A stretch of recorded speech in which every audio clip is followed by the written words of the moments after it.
வணக்கம். ஓம் நமச்சிவாய. இன்னைக்கு நாம் பார்க்க போகிற கோயில் எது அப்படின்னு தானே பார்க்குறீங்க. இன்னைக்கு நாம் திருவட்டத்துறை வந்திருக்கோங்க. அதாவது சனி செவ்வாய் தோஷம் நீக்கும் தலம் தீர்த்தபுரீஸ்வரர் கோவில். இது திருநெல்வாயில் அறத்துறை அப்படின்னும் அழைக்கப்படுது. இந்த கோயிலுக்கு தான் நம்ம வந்திருக்கோம். இது பாடல் பெற்ற நடுநாட்டு சிவஸ்தலங்கள் வரிசையில் முதல் தலம் திருநெல்வாயில் அறத்துறை. இது திருவட்டுத்துறை, திருவட்டத்துறை என்ற பெயர்கள்லையும் அழைக்கப்படுதுங்க. இறைவன் தீர்த்தபுரீஸ்வரர், அவருக்கு அறத்துறைநாதர், ஆனந்தீஸ்வரர் அப்படின்ற பெயர்களில் அழைக்கப்படுறார். இறைவி திரிபுர சுந்தரி, அறத்துறை நாயகி, ஆனந்த நாயகி என்ற பெயர்களில் அழைக்கப்படுறாங்க. இந்த தலத்துக்கு திருநாவுக்கரசர் பதிகம் 1, திருஞான சம்பந்தர் பதிகம் 1, சுந்தரர் பதிகம் 1 என 3 பதிகங்கள் உள்ளன. திருநாவுக்கரசர் பார்த்திங்கன்னா, திருநாவுக்கரசர், திருஞான சம்பந்தர், சுந்தரர் இந்த மூவராலும் பதிகம் பாடப்பெற்ற சிவஸ்தலங்கள் 44ல் இந்த தலமும் ஒன்று. இந்த தலம் பார்த்திங்கன்னா விருத்தாசலம் தொழுதூர் சாலையில் விருத்தாசலத்திலேருந்து தென்மேற்கு 26 கிலோமீட்டர் தொலைவில் கொடிக்களம் என்ற இடத்துல பிரியும் மண் சாலை, இப்போ அது தார் சாலையாக இருக்குது. அந்த சாலையில் 1 கிலோமீட்டர் போனோன்னா இந்த தலத்தை நம்ம அடையலாம்.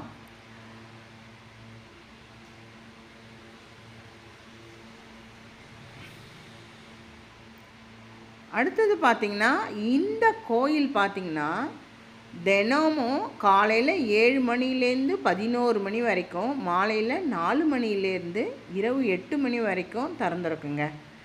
இந்த தலத்துடைய பெருமைகள் நிறைய இருக்குது. அதாவது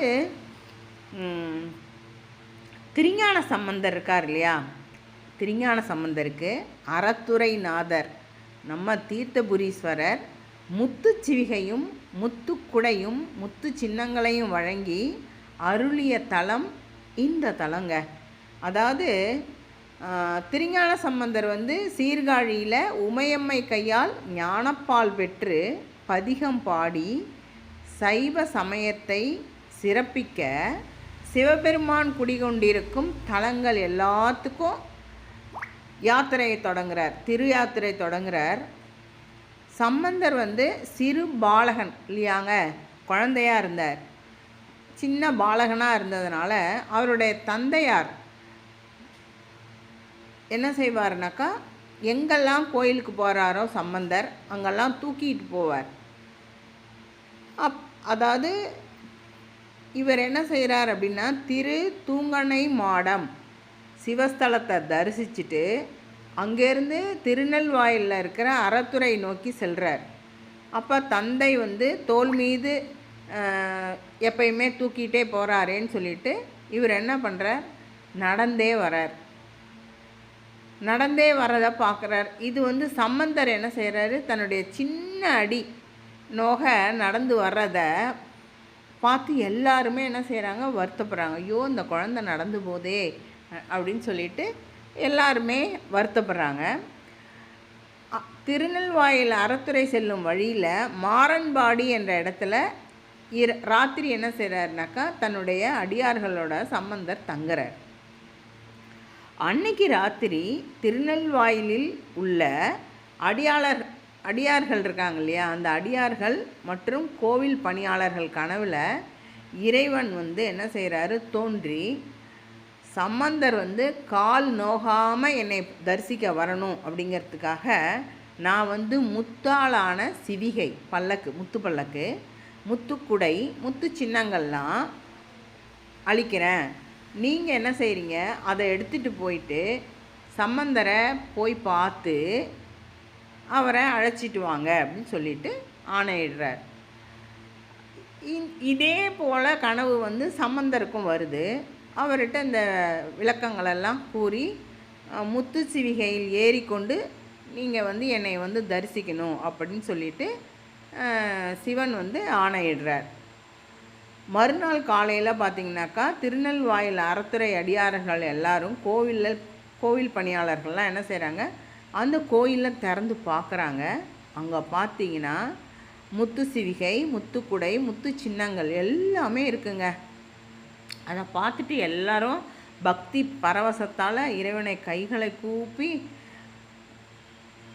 நமச்சிவாயா அப்படின்னு சொல்லி எல்லாரும் வணங்கிட்டு அதை எடுத்துட்டு மாறன்பாடி சென்று சம்பந்தர்கிட்ட கொடுத்து அவரை உட்கார வச்சு சிவிகையில் உட்கார வச்சு முத்துக்குடை நிழலில் அறத்துறைநாதர் ஆலயத்துக்கு அழைச்சிக்கிட்டு வராங்க. அங்கே வந்து அவர் அந்த பதிகம் பாடி இறைவனை வணங்கினார். இப்பையும் இவங்க திருவட்டத்துறையிலேருந்து இவங்க போகிறாங்க பல்லக்கு எடுத்துகிட்டு, அங்கேருந்து ஞானசம்பந்தர் நடந்து வரார். 2 பேரும் சந்திக்கிற இடம்தாங்க இப்போ இருக்கிற கூடலூர் என்ற ஊர். அந்த இடத்துல தான் 2 பேரும் சந்திக்கிறாங்க. இந்த தீர்த்தபுரீஸ்வரர் ஆலயம் பார்த்திங்கன்னா கிழக்கு நோக்கிய முகப்பு வாயிலுடன் அமைஞ்சிருக்குங்க. அதை கடந்து உள்ளே போனோன்னாக்கா வெளிப்பிரகாரத்தில் விநாயகர், நால்வர், வால்மீகி முனிவர், சப்தகன்யர், அடுத்தது லிங்கங்கள், மகாவிஷ்ணு, ஜோதிலிங்கம் முதலிய சன்னதி இருக்குங்க. அடுத்தது அண்ணாமலை, ஆதிசேஷன், வள்ளி தெய்வானை சமேத முருகன், தண்டாயுதபாணி சந்நிதியும் கடந்தோன்னா சேர சோழ பாண்டிய மன்னர்கள் பெயரில் உள்ள லிங்கமூர்த்திகளையும் நம்ம தரிசிக்கலாம். காசி விஸ்வநாதரும் விசாலாட்சி தாயாரோட காட்சி தரார். கஜலக்ஷ்மி, பைரவர், சூரிய சந்திர சந்நிதிகளும் இங்கே இருக்குங்க.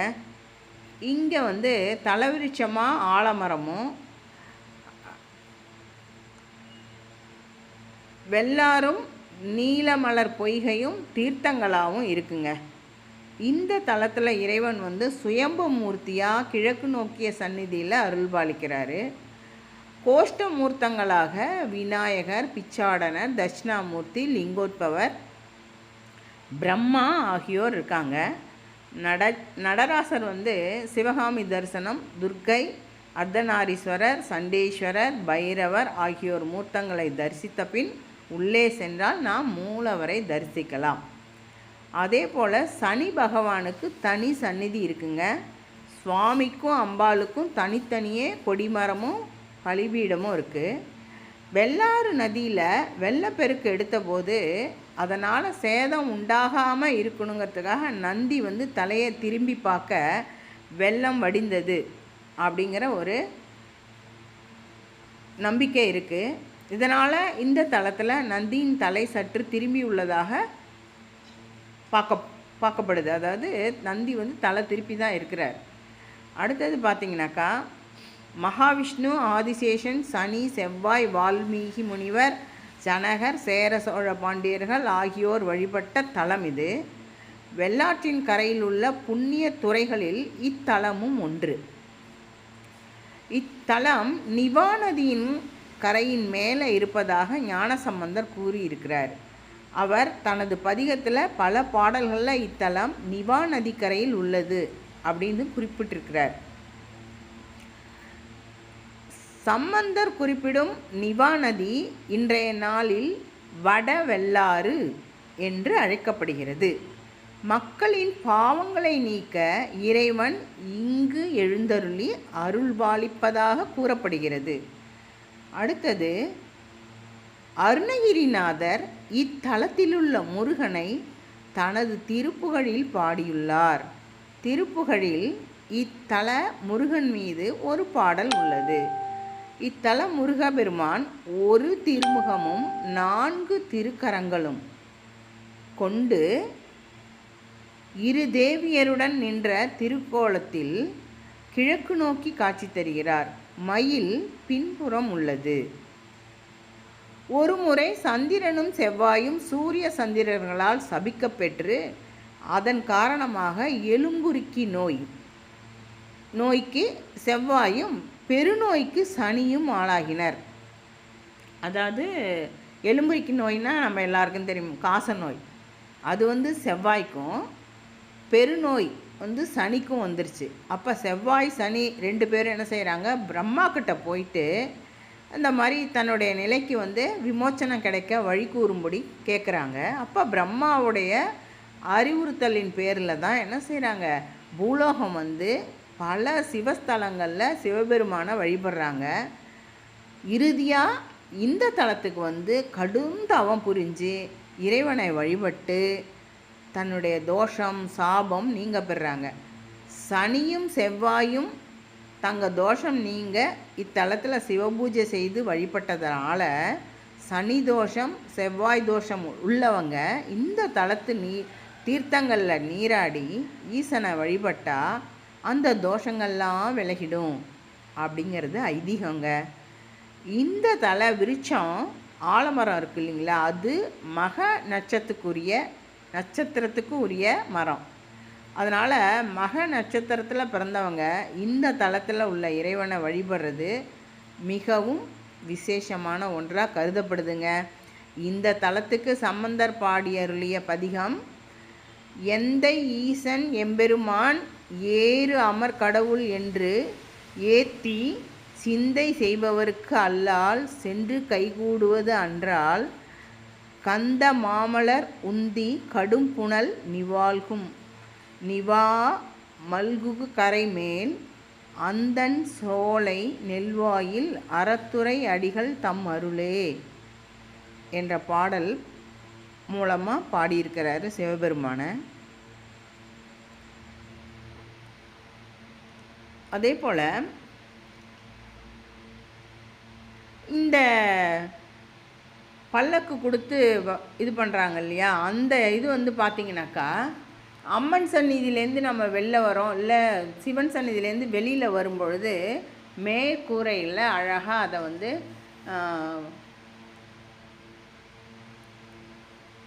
சிற்பமாக செதுக்கியிருக்காங்க. அது பார்க்குறதுக்கு ரொம்ப, அதாவது அந்த கதையை அன்னைக்கு நடந்த கதையை அழகான விளக்கமாக அந்த சுவற்றில் இருக்கிறது பார்க்க அழகாக இருக்குது.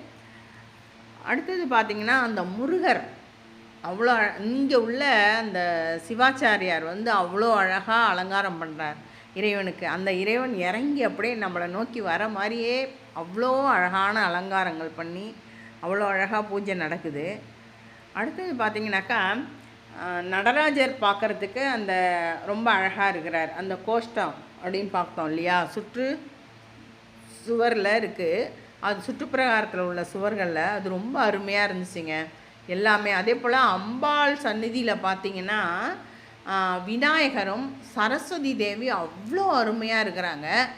அந்த பார்க்குறதுக்கே அவ்வளோ அவ்வளோ ஒரு நம்ம போய் நின்று கேட்டோன்னா நமக்கு தேவையான அறிவை அப்படி அள்ளி தந்துடுவாங்க. அந்த அளவுக்கு பார்க்கும்பொழுது அந்த கருணை கடலோட கண்கள் அப்படி நம்மளை கருணையாக பார்க்குறது அப்படி ஒன்று நல்லா இருந்துச்சு. அதே போல் துர்க்கை பார்க்குறதுக்கும் துர்க்கைக்கும் பக்கத்தில் பார்த்திங்கனாக்கா அர்த்தநாரீஸ்வரர் இருக்கிறாரு. அதே போல் துர்க்கைக்கு வலது பக்கத்தில் வந்து பார்த்திங்க, அதாவது துர்க்கைக்கும் வலது பக்கத்தில் அர்த்தநாரீஸ்வரரும் இடது கை பக்கத்தில் உமா மகேஸ்வரரும் இருக்காங்க பாருங்கள். இப்போ பாருங்களேன், உமா மகேஸ்வரர் எப்படி பார்வதியும் பரமசிவனும் அவ்வளோ ஒரு அருமையான காட்சி. நாங்கள் போகும்போது அன்றைக்கி அபிஷேகம் பண்ணாங்க, எல்லாத்தையும் கிட்ட இருந்து ஒரு அப்படி ஒரு தரிசனம்னாக்கா அப்படி ஒரு நல்ல ஒரு தரிசனம். நின்று நிதானமாக இறைவனை பார்த்து அவ்வளோ பூரிச்சு போய் நின்னோம். நாங்கள் கரெக்டாக ராகுகால பூஜைக்கு போயிட்டோம். கரெக்டாக அந்த டைம் நான் பார்த்திங்கனாக்கா துர்க்கைக்கு அழகான பூஜை நடந்துச்சு. அதையும் பார்த்துட்டு அப்புறம் கோவிலில் பார்த்திங்கனாக்கா கும்பாபிஷேகத்துக்காக நிறைய வேலை நடந்துட்டுருக்கு. அதனால் அங்கங்கே கொஞ்சம் கொஞ்சம் மண் அப்படி இப்படி கிடந்துச்சு. இருந்தாலும் நாங்கள் அந்த கோயிலை அப்படியே சுற்றி பார்த்துட்டு தான் வந்தோம். இங்கே பார்த்திங்கன்னா பாருங்களேன், அந்த கோமுகம் அந்த அர்ச்சனை அபிஷேகம் பண்ணுற நீர் வழிகிற இடத்துல பார்த்திங்களா அந்த பூதகணம் சிவபூதகணம் வந்து அந்த கோமுக வாயில் வந்து அப்படியே தாங்கிட்டு இருக்க மாதிரி இருந்துச்சு. இதில் பார்த்திங்கன்னா பெரிய சைஸாக இருந்தாரா, சரின்னு அதையும் எடுத்துட்டேன். அதோ பாருங்களேன், இந்த போதகனம் எப்படி தாங்கி இருக்குன்னு. இந்த கோமுக வாயில் பார்த்தீங்களா? அதுக்கு மேலே தான் பிரம்மா இருக்கார். இப்போ நீங்கள் பார்க்குறது தான் வந்து தீர்த்தபுரீஸ்வரருக்கு தீப ஆராதனை நடக்குது. நல்ல திவ்ய தரிசனம். நீங்களும் பாருங்கள், சிவனோட அருளை பெறுங்க. அவ்வளோ ரொம்ப நல்லா இருந்துச்சு. இதுலேயே இன்னும் அந்த நந்தி தான், அந்த நந்தி வந்து